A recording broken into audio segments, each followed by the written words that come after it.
ان الحمد للہ وحدہ والصلاة والسلام علی من لا نبی بعد۔ قرآن کریم کا جو خلاصہ ہے، یعنی اس کے خاص خاص مضامین، وہ انشاءاللہ آج سے بیان ہوں گے۔ آج پہلے پارے کا پڑھیں گے، انشاءاللہ روزانہ ایک ایک پارے کا ہم خلاصہ بیان کریں گے۔ تو ویسے اگر تفسیر کے ساتھ اور مفصل بیان کیا جائے تو ایک پارے پر ہی جو ہے وہ ایک سال بھی لگ سکتا ہے، یعنی اتنا زیادہ وسیع و عریض علم ہے۔ لیکن مختصراً جو خلاصہ چند منٹ میں آپ کے سامنے بیان کروں گا۔ پہلے پارے میں شروع میں سورۃ الفاتحہ ہے۔ فاتحہ کا معنی کھول دینے والی، یہ قسم کا قرآن کریم کا مقدمہ یا دیباچہ سمجھ لیں۔ اس کے اندر اللہ تبارک تعالیٰ کی بے حد تعریف کی گئی ہے، اور جو ہے وہ اللہ تعالیٰ سے صراط مستقیم پر چلنے کی دعا کی گئی ہے۔ حدیث میں آتا ہے کہ اللہ کے نبی صلی اللہ علیہ وسلم تشریف فرما تھے، جبرائیل علیہ السلام آئے اور ایک اور فرشتہ ان کے ساتھ نازل ہوا۔ تو جبرائیل علیہ السلام نے کہا کہ یہ فرشتہ وہ ہے جو آج سے پہلے کبھی نازل نہیں ہوا، پہلی دفعہ نازل ہوا ہے۔ اور وہ فرشتے نے آ کر نبی مکرم صلی اللہ علیہ وسلم کو دو نور کی خوشخبری دی۔ ایک نور سورہ فاتحہ اور ایک دوسرا نور جو ہے سورۃ البقرہ کی آخری دو آیات۔ تو فرمایا کہ یہ دو ایسے نور ہیں جس کی مثل جو ہے وہ نہ تورات میں ہے، نہ انجیل میں ہے، نہ خود فرقان میں ہے۔ کسی نبی کو بھی یہ نور عطا نہیں ہوئے جو نبی مکرم صلی اللہ علیہ وسلم کے ذریعے اللہ تعالیٰ نے عطا فرمائے ہیں۔ تو سورہ فاتحہ جو ہے یہ اس کو سبع المثانی بھی کہا جاتا ہے، یعنی 7 بار بار دہرائی جانے والی آیات، یعنی ہر نماز کے اندر اس کو دہرایا جاتا ہے، ہر نماز کی ہر رکعت کا حصہ ہے یہ۔ اور اللہ کے نبی صلی اللہ علیہ وسلم نے فرمایا لا صلاۃ لمن لم یقرأ بفاتحۃ الکتاب، جو سورہ فاتحہ کی تلاوت نہیں کرتا اس کی نماز ہی نہیں ہوتی۔ تو نماز کی ہر رکعت کا حصہ ہے سورۃ الفاتحہ کا پڑھنا، اس کو ضروری پڑھنا چاہیے۔ سورۃ الفاتحہ میں جو ہے وہ ایک حدیث میں آتا ہے، اللہ کے نبی صلی اللہ علیہ وسلم نے فرمایا کہ اللہ تعالیٰ نے نماز کو بندے اور اپنے درمیان تقسیم کر لیا ہے۔ یعنی کہ جب بندہ کہتا ہے الحمدللہ رب العالمین، تو یعنی کہ اللہ تعالیٰ کی تعریف کرتا ہے، تمام تعریفیں اللہ تعالیٰ کے لیے جو تمام جہانوں کا پالنے والا ہے۔ تو اللہ تبارک تعالیٰ خود جواب دیتے ہیں حمدنی عبدی، میرے بندے نے میری تعریف کی ہے۔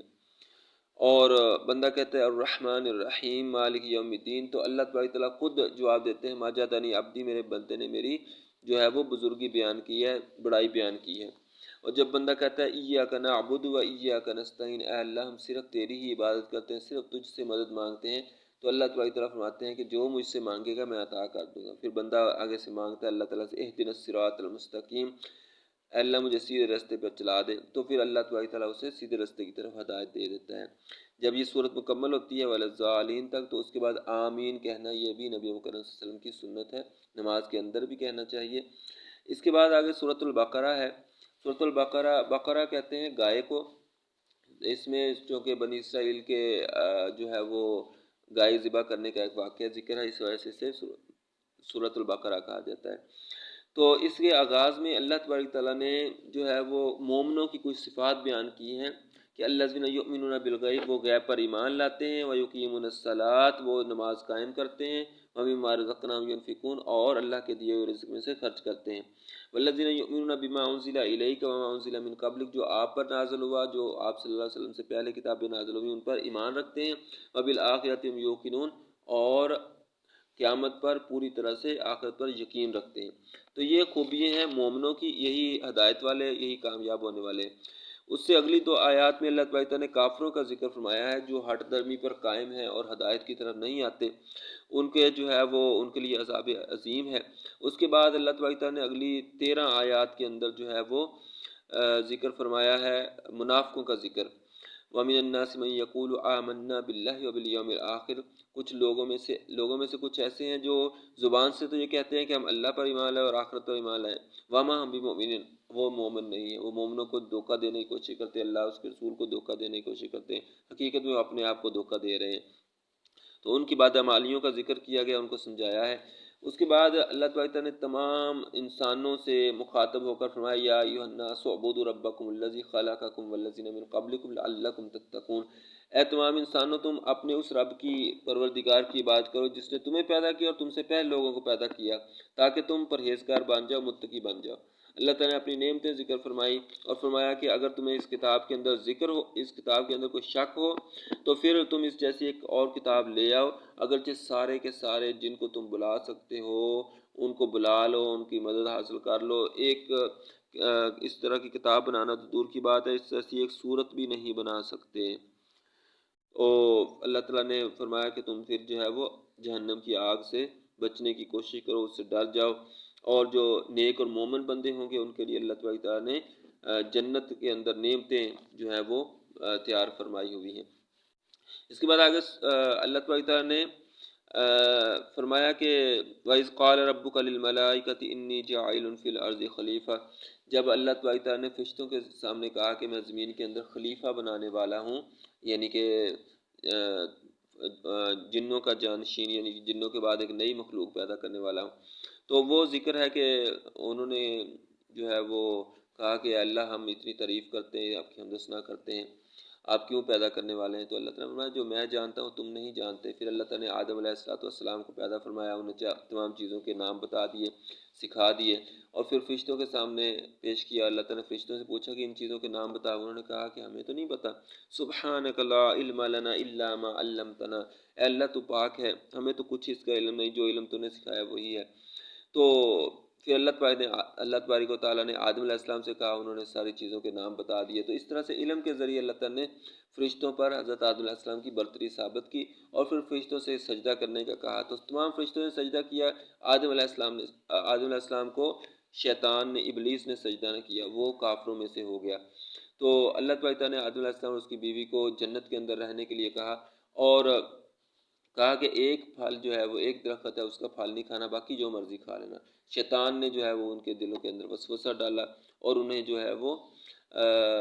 اس درخت کے کھانے پر ابھارا، پھل کھانے پر، اور پھر جب انہوں نے کھا لیا تو پھر جو ہے اللہ تعالیٰ نے آدم علیہ السلام کو اور ان کی بیوی حوا علیہ السلام کو زمین کے اوپر بھیج دیا اور کہا کہ تم یہاں پر رہو، شیطان تمہارا دشمن ہے اور تمہیں جو ہے وہ مقررہ وقت تک کے لیے اس میں رہنا ہے۔ تو فرمایا کہ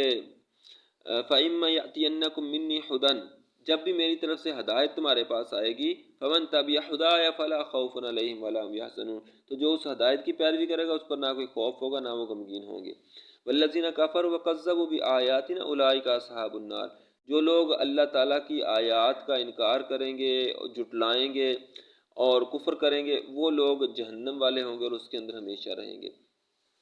پھر اس کے بعد اللہ تعالیٰ نے فرمایا یا بنی اسرائیل اذکروا نعمتی التی انعمت علیکم، یہاں سے بنی اسرائیل کا ذکر شروع ہوتا ہے۔ اسرائیل جو ہے وہ حضرت یعقوب علیہ السلام کا نام تھا، اور ان کی آگے اولاد جو ہے وہ کافی یعنی بڑی، ان کے وہ 11 بیٹے جو حضرت یوسف علیہ السلام ان کے بھائی، اور ان کے آگے جو ہے اولادیں کافی زیادہ بڑی مصر کے اندر رہیں۔ پھر حضرت موسیٰ علیہ السلام کے ذریعے وہ وہاں سے نکلے، تو ان سب کو جو ہے نا بنی اسرائیل کہا جاتا ہے، اسرائیل کی اولاد یعنی یعقوب علیہ السلام کی اولاد۔ تو یہاں سے ان کا ذکر شروع ہوتا ہے، اور اس آیت نمبر 40 سے لے کر 147 نمبر آیت تک 107 آیات تقریباً ایسی ہیں کہ اس کے اندر اللہ تعالیٰ نے بنی اسرائیل کا یعنی کہ ذکر کیا یہودیوں عیسائیوں وغیرہ کا۔ تو اس حوالے سے ان کے تقریباً ان کے اوپر آنے والے جو اللہ تعالیٰ کے نازل کردہ 10 کے قریب انعامات کا ذکر ہے، اور 10 کے قریب ان کی بدعمالیوں کا ذکر ہے، اور 10 کے قریب جو ان پر عذاب آئے ان کا ذکر ہے یہاں پر۔ تو وہ اللہ تعالیٰ نے کافی ڈیٹیل کے ساتھ یہ ساری چیزیں بیان فرمائی ہیں ان کے حوالے سے۔ اور اسی طرح اس میں اللہ تعالیٰ نے جو ہے وہ یہ بھی ذکر فرمایا کہ جو جادو کرتے ہیں، جادو جو ہے یہ کفر و شرک ہے، اس سے بچنا بہت زیادہ ضروری ہے۔ تو جادو کے حوالے سے اللہ تعالیٰ نے کہا کہ یہ ایک کفر ہے، اور سلیمان علیہ السلام اللہ تعالیٰ کے نبی تھے، وہ ہرگز کفر نہیں کر سکتے، کیونکہ نبی تو کفر کو ختم کرنے کے لیے اور جو ہے وہ ہدایت کی طرف بلانے کے لیے آتے ہیں۔ تو اللہ تعالیٰ نے فرمایا کہ وما کفر سلیمان ولکن الشیاطین کفروا، بلکہ شیطانوں نے کفر کیا۔ کفر کون سا تھا؟ جادو۔ وَيُعَلِّمُونَ النَّاسَ السِّحْرَ، وہ لوگوں کو جادو سکھاتے تھے۔ تو جادو یہ کفر ہے، اس سے بچنا چاہیے، کرنے سے بھی کروانے سے بھی بچنا چاہیے۔ پھر آگے جو ہے وہ اللہ تعالیٰ نے ان کافروں کی یہودیوں کی جو ہے وہ بعض خواہشات کا ذکر فرمایا ہے کہ وہ اس طرح کی خواہش رکھتے ہیں کہ شاید جو ہے وہ صرف عیسائی یہودی ہی جنت میں جائیں گے، شاید صرف وہی ہدایت پر ہیں، تو ان کی ساری باتوں کا اللہ تبارک تعالیٰ نے اچھے انداز کے اندر جواب دیا۔ اور آگے جو ہے وہ اللہ تبارک تعالیٰ نے حضرت ابراہیم علیہ السلام کا جو ہے وہ اسوہ حسنہ بیان فرمایا ہے کہ انہوں نے جو ہے وہ کیسے ایک اللہ کی عبادت کی اور اسی کی طرف بلایا، اور خانہ کعبہ کی کیسے انہوں نے جو ہے وہ تعمیر کی اور کیسے جو ہے وہ اس کو اس کے اندر ہدایت کے لیے لوگوں کو بلایا۔ تو اس کے بعد جو ہے وہ اللہ تعالیٰ نے فرمایا کہ یہ لوگ تو کہتے ہیں وَقَالُوا كُونُوا هُودًا أَوْ نَصَارَىٰ تَهْتَدُوا، وہ لوگ یعنی کہتے ہیں کہ عیسائی بن جاؤ یا یہودی بن جاؤ پھر ہدایت پاؤ گے۔ آپ کیا فرمائیے کل بل ملت ابراہیم حنیفہ، بلکہ ابراہیم علیہ السلام کی ملت اپنا لو جو اکیلے اللہ کی عبادت کرنے والے تھے، نہ عیسائی تھے نہ یہودی تھے اور نہ ہی وہ مشرک تھے۔ اور فرمایا کہ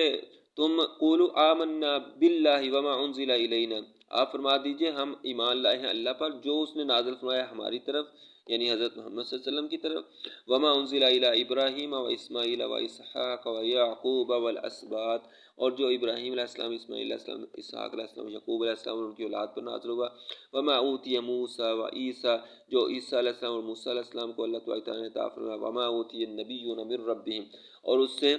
پہلے جو انبیاء علیہ اس کے علاوہ جو انبیاء علیہ السلام کو اللہ تعالیٰ نے نازل فرمایا، لا نفرق بین احد منہم، ہم کسی نبی کی تفریق نہیں کرتے، کسی نبی کا انکار نہیں کرتے، اس پر نازل ہونے والی کسی کی چیز کا بھی انکار نہیں کرتے، ونحن لہ مسلمون، ہم اسی کے فرما بردار ہیں۔ تو اللہ تعالیٰ نے فرمایا فَإِنْ آمَنُوا بِمِثْلِ مَا آمَنْتُمْ بِهِ فَقَدِ اهْتَدَوْا، اگر جیسے نبی کریم صلی اللہ علیہ وسلم پر یہ آیات نازل ہوئی اور صحابہ کرام ایمان لے آئے، تو فرمایا جیسے صحابہ کرام ایمان لائے ہیں ویسے ہی اگر تم ایمان لاؤ گے تو ہدایت پاؤ گے۔ صحابہ کرام کو اللہ تبارک تعالیٰ نے اتنی زیادہ فضیلت بخشی ہے اور ان کو معیار ایمان کا معیار جو ہے وہ قرار دیا ہے کہ جیسا معیار ان کا تھا، جیسے وہ ایمان لے کے آئے ہیں اچھے انداز کے اندر، ویسے ہی تم ایمان لاؤ گے تو کامیابی ملے گی۔ تو اللہ تبارک تعالیٰ سے دعا ہے کہ جو ہم نے اس پارے کے اندر پڑھا ہے اللہ تبارک تعالیٰ ہمیں اس پر عمل کرنے کی توفیق عطا فرمائے، اور جو ہے وہ مزید جو آگے پارے ہیں باقی پاروں کا بھی خلاصہ بیان ہوگا، اس کو بھی اللہ تبارک تعالیٰ ہمیں توجہ کے ساتھ سننے، سیکھنے، عمل کرنے اور دوسروں تک پہنچانے کی توفیق عطا فرمائے۔ سبحانک اللہم و بحمدک اشہد ان لا الہ الا انت استغفرک و اتوب الیک۔